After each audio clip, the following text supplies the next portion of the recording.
Bienvenidos, bienaventurados a los diálogos desde la parroquia. Hoy un tema importante, 2027, las proyecciones, las visiones, el análisis y con un fundador de la izquierda. Es fundador fundamental y también fundamentalista de la izquierda, Agustín Guerrero Castillo, vocero del Comité Ejecutivo Estatal de Morena. Agustín, gracias por estar aquí.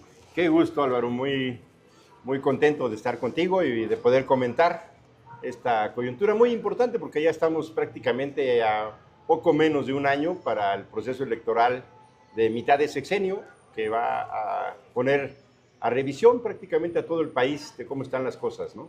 Así es, 1088 diputaciones locales, 680 alcaldías, 17 gubernaturas y por supuesto Cámara de Diputados, 500 curules. Agustín, recién, bueno, no recién, pero hace unos meses llegó ya a la dirigencia nacional de Morena una amiga tuya que caminó mucho tiempo contigo, son fundadores en su momento del ala de izquierda en este país, que es Ariadna Montiel Reyes. ¿A qué llega Ariadna? Bueno, Ariadna llega a hacerse cargo de este proceso electoral intermedio sobre la base de la experiencia que tuvimos en el 21. Toda elección es distinta, todo proceso electoral no tiene nada que ver uno con otro, ¿no? Siempre hay experiencias que hay que retomar, estudiarlas. Lo bueno que ocurrió hay que tenerlo presente, ¿no? Y sobre todo evitar corregir los errores que se hayan tenido. Entonces, el 21 fue un proceso electoral a la mitad del sexenio de Andrés Manuel López Obrador, que el resultado no fue del todo favorable como lo esperábamos, ¿no?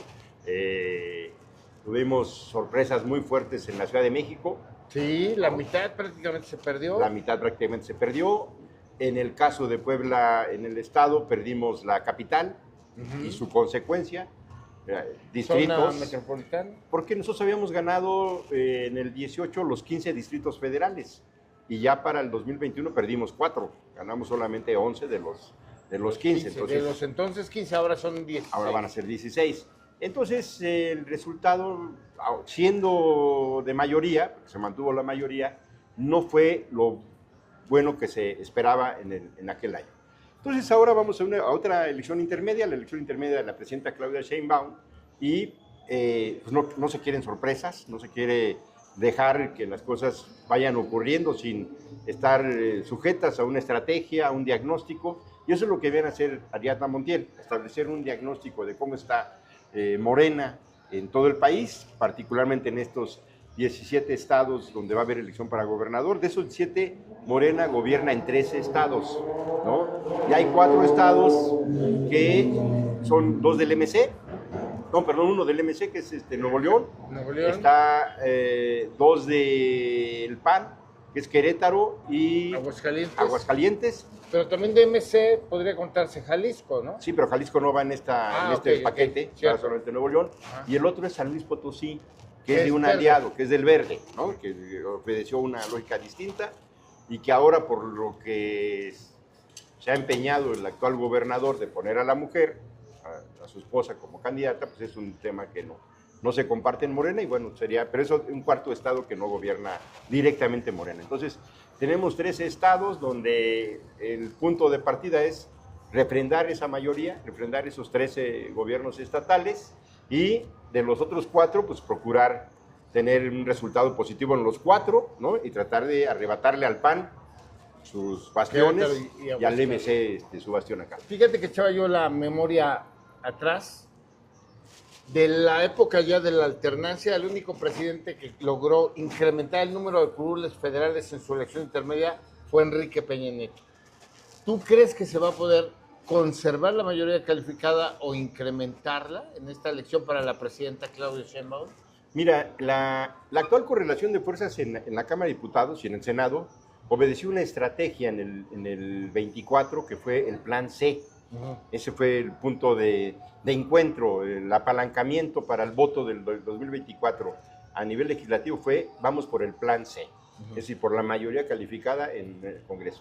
Entonces, ahora pues ya no podemos hablar de Plan C, eso ya pasó, y estamos construyendo un tema que nos permita articular toda esa expectativa y respaldo ciudadano para mantener la mayoría calificada en la Cámara de Diputados, Sí, que es lo único que está en que es juego. la que está en juego. ¿No?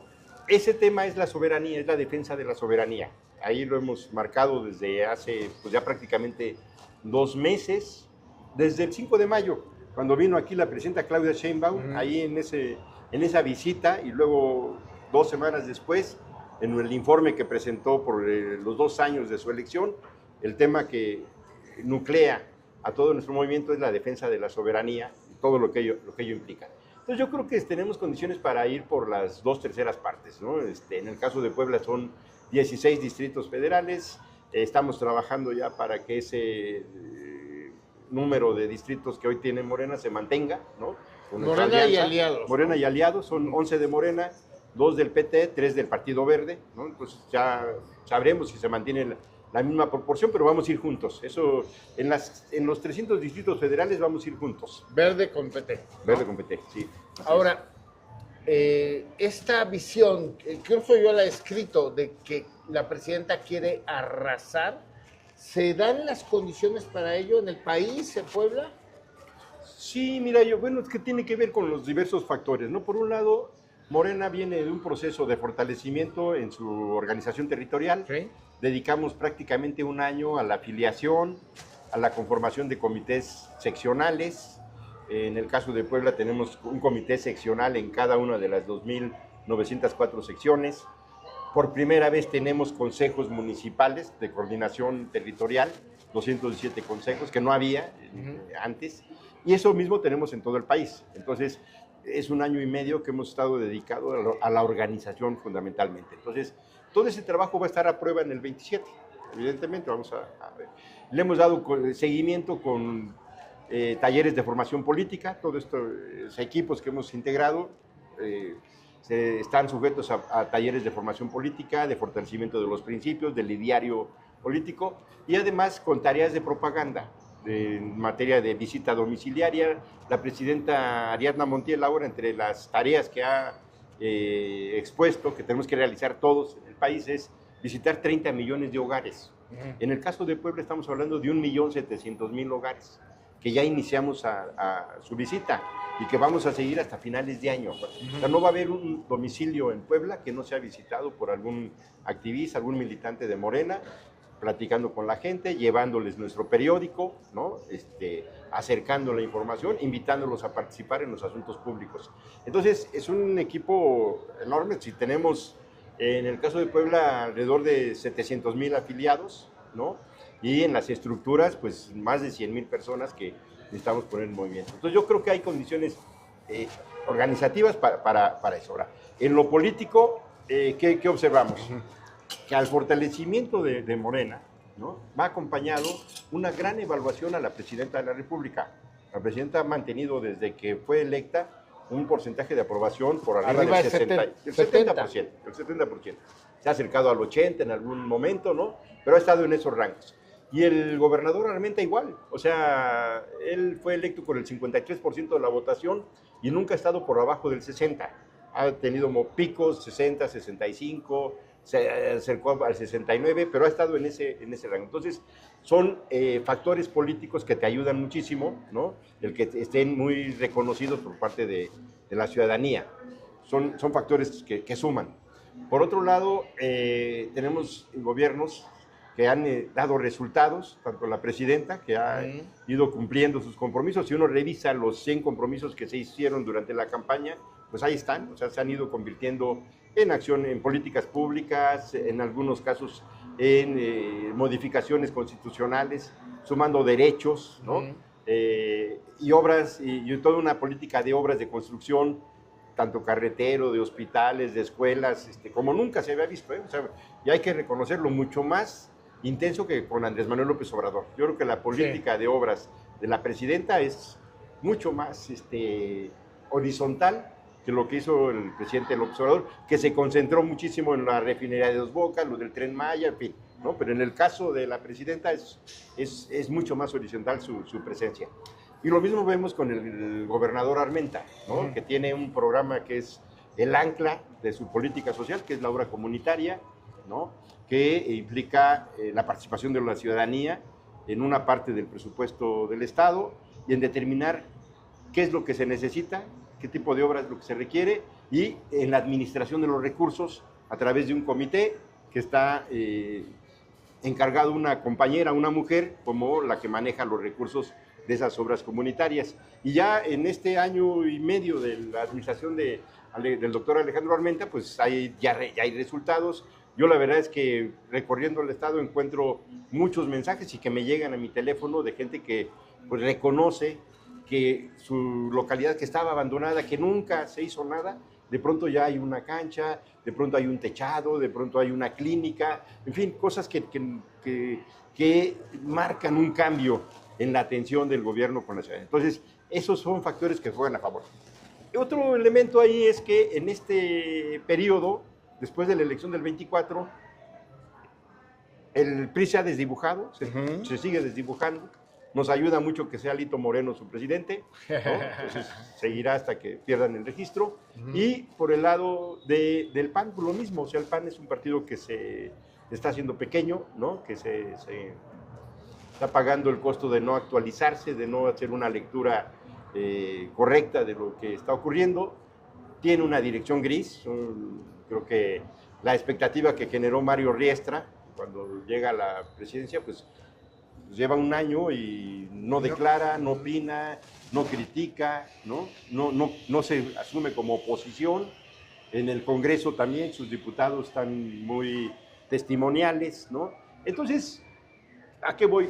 Que la oposición en el 27 es mucho más débil que la que había en el 24 o que la que hubo en el 21, ¿no? Entonces, estamos viendo un proceso donde Morena se está fortaleciendo estructuralmente en el discurso, en la narrativa, en muchas cosas que tiene para hablar, para presumir, digamos, y por otro lado una oposición que se ha ido apagando sin narrativa, sin estrategia, sin cuadros, sin figuras.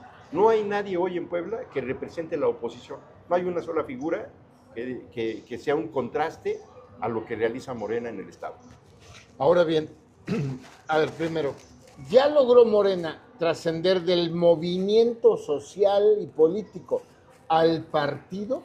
Organizacionalmente, institucionalmente, aunque la palabra luego no es tan adecuada, pero ¿ya tiene Morena un partido? No. Yo creo que tenemos los cimientos.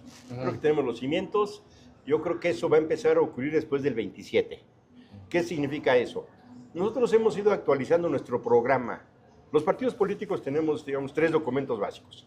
Tenemos un programa que son las causas, ¿no? Que nos convoca a reunirnos y a decir, pues somos de aquí y vamos a luchar por esto, ¿no? Entonces nosotros tenemos todavía un programa de un partido de oposición, en muchos un programa reivindicativo, cuando ya llevamos 8 años gobernando. Entonces ese ajuste de un programa de demanda a un programa de ejercicio de gobierno no lo hemos hecho, eso lo tiene que ser un Congreso Nacional. Entonces, ese Congreso Nacional deliberativo, de reflexión, va a ser después de la elección del 27, no lo vamos ya, en ese momento eso ya no va a ocurrir. Ese programa es el que le da cuerpo a un partido político ya más estructurado, y por otro lado también nuestra forma de organización, el estatuto que tenemos, las reglas de entendimiento interno, también responden mucho a esa visión que teníamos de partido de oposición, muy centralizado. O sea, cuando nace Morena, pues nada más es el partido, es el movimiento, ¿no? Y pues tratar de darle cierto orden al movimiento. 8 años después, Morena tiene el gobierno de la República, tenemos 23 gobiernos estatales, la mayoría de los congresos estatales, tenemos casi 700 municipios, o sea, es mucho poder lo que hoy tiene Morena, que no se refleja en el estatuto. O sea, nuestro estatuto se quedó cuando éramos un partido de oposición. Entonces, cuando hablamos de tener un partido ya, que se transite del movimiento al partido, se requiere una reforma de fondo al estatuto también. O sea, y eso es en un Congreso Nacional. En este momento, ¿qué tenemos? Tenemos los cimientos, comités seccionales, consejos municipales, comités ejecutivos, o sea, el cascarón, el esquema. Pero ya la operación, la naturaleza, la filosofía del programa y de las reglas de entendimiento, cuando tú tienes la responsabilidad de gobierno, es algo que apenas vamos a construir, yo creo que después del 27. Hablabas de los niveles de aprobación de la presidenta y del gobernador. La última encuesta que tengo en la memoria es la de las eras de Motecnia. 71% la presidenta de la República. La identidad con Morena, de que con qué partido se identifica es la pregunta, 47. Pero la intención de voto está en 44. O sea, ¿qué pasa? Bueno, primero difícil, ¿no? No hay forma de que se pueda transferir los números de la presidenta al partido, porque ni siquiera los propios de la identidad con el partido se transmiten o se transfieren a la intención del voto. ¿Por qué? ¿Por qué esta diferencia abismal cuando la principal figura del partido está tan alta y el partido está 30% abajo? Bueno, porque en el caso de la presidenta se concentra toda la opinión en una sola persona. O sea, lo que evalúas es a una sola persona. No estás evaluando incluso ni a su gabinete, es a ella. Ya cuando tú empiezas a revisar desde el gabinete cómo están, ninguno se acerca a la presidenta, ni uno. No hay uno que esté a 5 puntos, a 10 puntos incluso de la calificación aprobatoria de la presidenta, ¿no? De lo que hemos conocido, parece que Harfuch es del gabinete el que viene ahí, y luego Marcelo y Rosa Isela, en fin, ¿no? Y hay secretarios que ni aparecen, ¿no? Entonces, todo se concentra en una sola persona. En el caso de Morena, no, la imagen de Morena se conforma de muchas acciones, de muchos personajes. Por un lado, el partido, sus dirigentes, ¿no?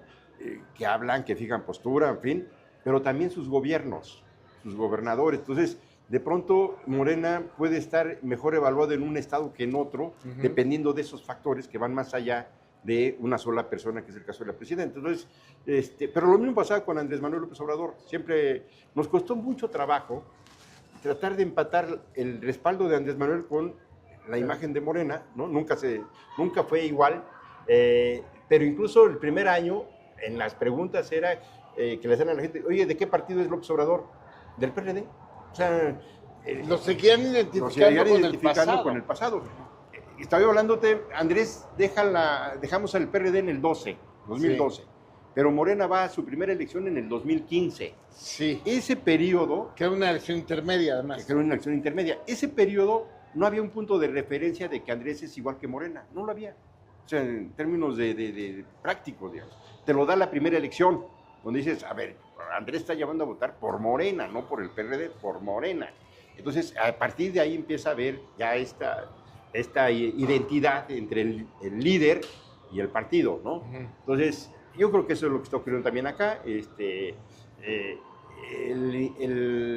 instrumento de comunicación que tiene Morena, que es la mañanera, bueno, la presidenta, ¿no? Que empieza con López Obrador, pues es todos los días, a todas horas. Entonces tenemos liderazgos que tienen mucha comunicación diario, cotidianamente, ¿no? Que no tiene el partido. Tú ves que las ruedas de prensa del partido es una vez a la semana. En el caso de Morena en Puebla, lo mismo. O sea, el gobernador tiene su rueda de prensa diario y en la tarde tiene eventos.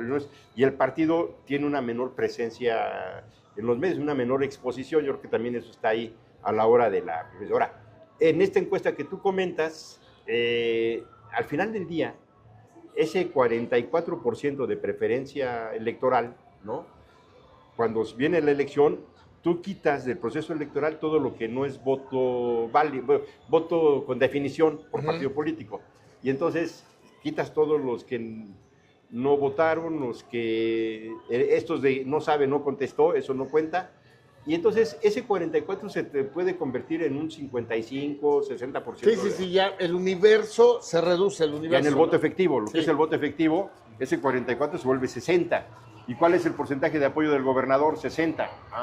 Ahí es donde vas muy buena aritmética. Oye, Agustín, esta va a ser una de muchas pláticas que vamos a tener contigo. No me gusta utilizarlo, pero no se me ocurre otro término que el del viejo régimen. ¿Morena va por el carro completo? Morena va por refrendar la confianza de la gente a partir de sus hechos que va realizando diariamente, ¿no? O sea, el cargo completo del PRI era a la mala. O sea, era a través de torcer la ley, a través de usar recursos que no estaban bueno, a veces no había ni marco legal, ¿no? Muchos, cuando fue el PRI todopoderoso, que eran los carros completos, pues ellos eran el árbitro, ellos eran el marco legal, ellos eran la calificación de la elección, entonces, pues, era el carro completo. En una democracia es muy difícil tener el carro completo. En una democracia que tiene reglas, que tiene un árbitro imparcial, que tú garantizas una separación de los poderes en el proceso electoral, en los procesos electorales, el carro completo, si se llega a dar, responde a otros factores, responde al trabajo que haga cada partido político, a sus liderazgos, ¿no? Si aspiramos a eso, sí, sin duda, pero no es el mismo tipo de carro completo, ¿no? Aquel era un carro cachirul, digamos, y nosotros lo que queremos es como resultado del respaldo ciudadano.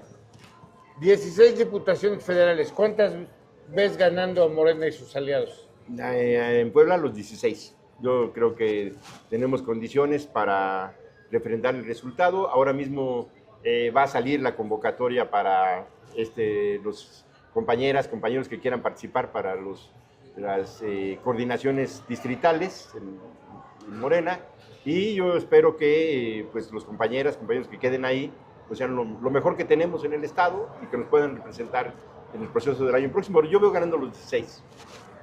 26 diputaciones locales, Igual. O sea, yo creo que esa parte, no hay en este momento un indicador que nos pudiera decir que algo estuviera en riesgo, ¿no? Nada está en riesgo. Bueno, siempre hay que competir, pues. No, sí. Ahora, no hay un exceso de confianza. O sea, eso es lo primero que quiero decir. No, Morena no está confiado en los resultados que tuvimos en el 24. Cada elección es distinta, tiene factores distintos, hay puntos de inflexión, de quiebre, que uno tiene que prever, ubicar. Van a pasar muchas cosas de aquí al proceso electoral, ¿no? Y también hay que ver cómo se acomoda el otro equipo, o sea, la oposición, si van a ir juntos, si van a ir separados.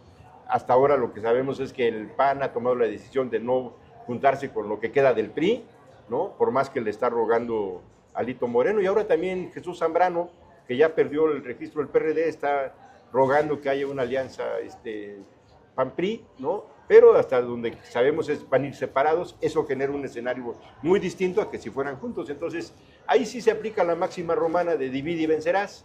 Aquí se están dividiendo solos y bueno, pues está bien, ¿no? Muy bien. Pues muchas gracias, Agustín Guerrero Castillo. Una de muchas que hay que tener.